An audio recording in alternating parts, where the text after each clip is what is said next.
مفتاح اسماعیل جو کہ سندھ کے جنرل سیکرٹری کے طور پر خدمات سر انجام دے رہے تھے مستعفی ہو گئے ہیں۔ اقتدار انور ہمارے ساتھ موجود ہیں، ان سے مزید جان لیتے ہیں۔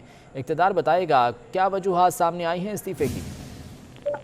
بہت سے جناب آپ کا سندھ مسلم لیگ نون کو ایک بڑا دھچکا لگا ہے اور سابق وزیر خزانہ مفتاح اسماعیل نے اپنے عہدے جنرل سیکرٹری سندھ سے استعفیٰ دے دیا ہے۔ مفتاح اسماعیل کا یہ موقف ہے کہ پارٹی میں ایک بدماش ٹولہ ہے جو کہ کسی بھی قسم کے کام کرنے سے روکتا ہے، مشاورت کے عمل کو سبوتاژ کرتا ہے۔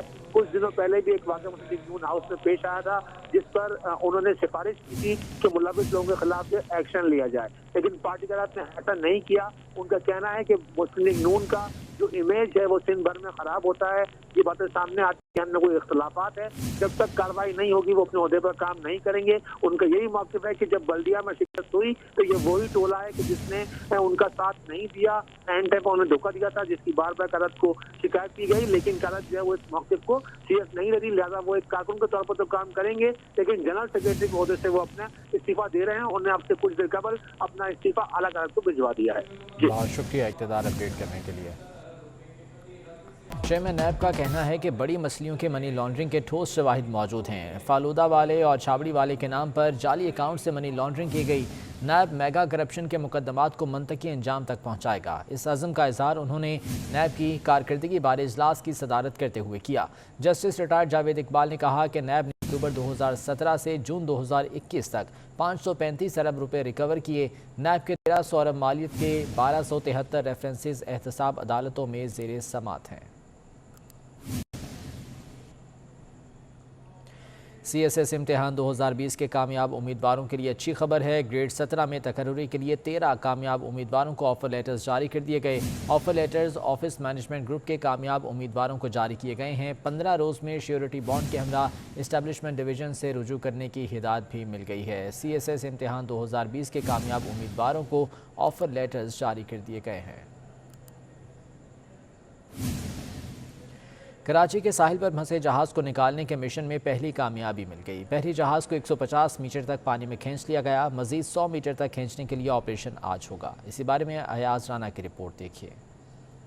21 جولائی سے پھنسے ہینگ ٹانگ 77 جہاز کو آخرکار ریسکیو کر لیا گیا۔ آج صبح شروع ہونے والے آپریشن میں جہاز کو 150 میٹر تک لے جانے میں کامیابی حاصل ہو گئی۔ شپنگ ایجنٹ کیپٹن عاصم کا کہنا ہے جہاز کے دونوں انجن بھی سٹارٹ ہیں۔ کل دوبارہ جہاز کو 100 میٹر تک لے جائیں گے۔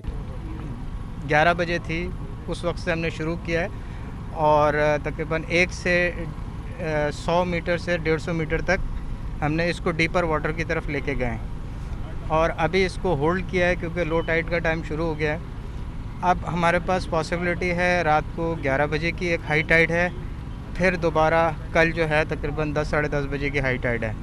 جبکہ وزیر اعظم کے مشیر محمود مولوی کا کہنا ہے جب تک کلیئرنس رپورٹ مکمل نہیں ہوگی جہاز کو جانے کی اجازت نہیں دیں گے۔ کلیئر کرے گی کہ یہ سی وردی ہے باہر جانے کے لیے۔ دیکھیں یہاں سے تو نکل گیا، ہم یہ تو نہیں چاہیں گے کہ یہاں سے نکل کے کسی اور کے پورٹ میں جا کے یا کہیں اور کوئی پھنسے، تو ایز پر انٹرنیشنل لا اس کا سی وردی جو بھی ریکوائرمنٹس ہوئیں گے اس کو یہ سی وردی ہو کے ہی یہاں سے نکلے۔ آپریشن لو ٹائڈ کی وجہ سے روک دیا گیا۔ ریسکیو کرنے کا کام صبح دوبارہ شروع کیا جائے گا۔ محکمہ موسمیات نے کراچی والوں کو بارش کی نوید سنا دی۔ 30 اگست کو مانسون سسٹم راجستھان سے سندھ میں داخل ہوگا۔ اسی بارے میں ربیہ خان کی رپورٹ دیکھتے ہیں۔ کئی روز سے جاری سورج کی آنکھ مچولی کے بعد موسم کا حال بتانے والوں نے شہر قائد میں بارش کی نوید سنا دی۔ ہوا کا کم دباؤ ایک بے آف بنگال میں بنے گا 25 یا 26 کو، زیادہ امکان 26 کو ہی ہے، تو پھر وہ ٹریول کرتا ہوا آگے سینٹرل انڈیا پہ اور اس سے آگے راجستھان وغیرہ پہ جب پہنچے گا تو پھر ہمارے ایریا میں یعنی سندھ میں اس کا امکان ہوگا بارش کا۔ چیف میٹرولوجسٹ سردار سرفراز کہتے ہیں کہ راجستھان سے آنے والا مونسون سسٹم 1 ستمبر کو کراچی میں بارش برسائے گا۔ 1 ستمبر کو اگر یہ اسی طرح سے ہواؤں کا رخ ادھر ہی رہا، جو کہ امکان ہے کہ ادھر ہی رہے گا زیادہ، تو پھر 1 اور 2 کو امکان ہے کہ کراچی سمیت پورے سندھ میں بارش ہوگی، کہیں ہلکی کہیں ماڈریٹ۔ سردار سرفراز کا مزید کہنا تھا کہ آئندہ 3 سے 4 روز گہرے بادلوں کا راج رہے گا، ساتھ ہی درجہ حرارت میں بھی کمی آئے گی۔